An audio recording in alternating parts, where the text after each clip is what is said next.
has occurred for most patients.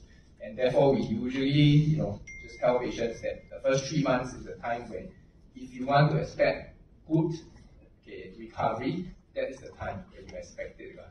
So for Terence, it was interesting, personally for me, because so even though this is a theory, it actually does truly occur in real life. So after about 3 to 6 months, the term we like to use is that the neurological recovery usually plateaus. That's usually what we say.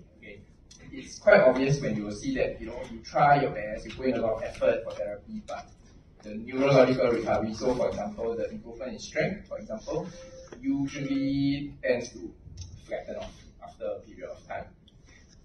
That's not to say that your function cannot improve. You can still learn techniques, you can still modify the environment, modify the way that you improve your technique of walking or transferring or doing other self-care activities. But the actual strength, for example, usually hits a sort of plateau after about 3 to 6 months.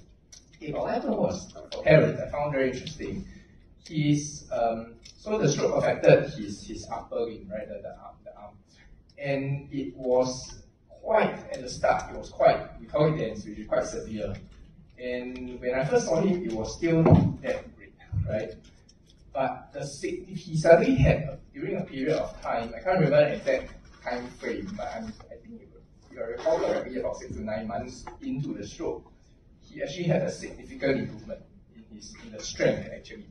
And yeah, so that was personally for me quite amazing, in fact, because that's something that I personally don't see that often.